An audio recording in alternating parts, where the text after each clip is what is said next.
G'day fans, looking at issue 1972 for Frew, which is the 2000th issue.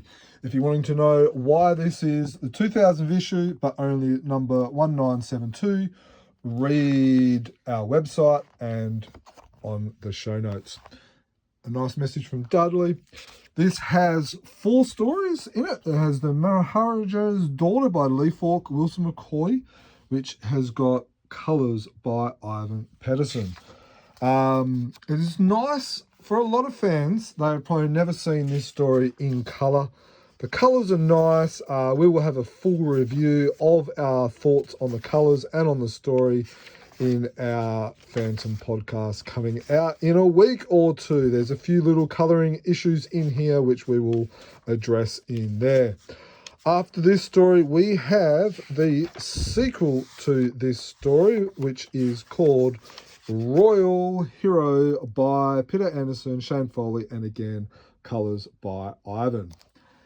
Now, this isn't bad. I really enjoyed this. What about your thoughts? Do you fans enjoy having sequels written? Did you like seeing the return of the bad guy who looks to be the Raja? Do you like it? Did you like the little twist at the end? Did you like some of the little funny little things in this story that Peter likes adding in his story, like about the pink elephants juggling 5 penguins? Be interesting to hear people's thoughts about that. You've got Devil being a little mischievous, feeding himself, and frankly, who hasn't had a dog who likes to help himself at the dinner table.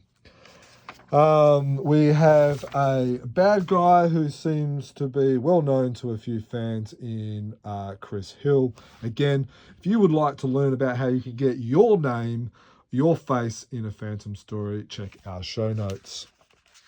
It's got a nice little twist. We won't spoil it, so we'll skip over. We've also got The Fence by Lee Falk, Cy Barry, and again, colours by Ivan. He's been a very busy man.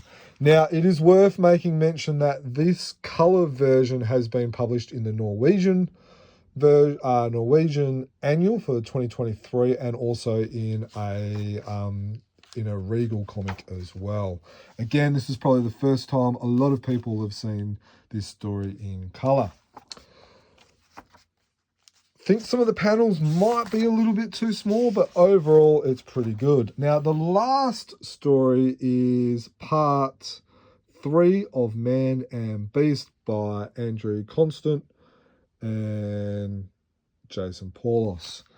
Now, it's a Jekyll and Hyde monster theme. Jason is a great exponent of monster themes. So it's got some good action scenes. You've got Frankenstein monster. Then you've also got Dr. Jekyll, Dr. Hyde. Then you've got the Phantom trying to curtail it. Now, this Frankenstein, obviously, you can see more about it in the graphic novel as well. I do like this tie-in. We have talked about this on our podcast. We will review this whole comic coming up in our comics news and review podcast, which will probably be out towards the end of June, start of July. $13.50, 100 pages, full of comic, full of colour. Sorry. Did you enjoy it? Did you think this issue was a good celebrational issue, or would have you rather have seen something else? Look forward to reading some of your comments. Give us your feedback, give us your comments. We will raise it in our review, so if you would like to have your thoughts raised in the podcast, make sure you add them. Until we see you next time, happy phantoming.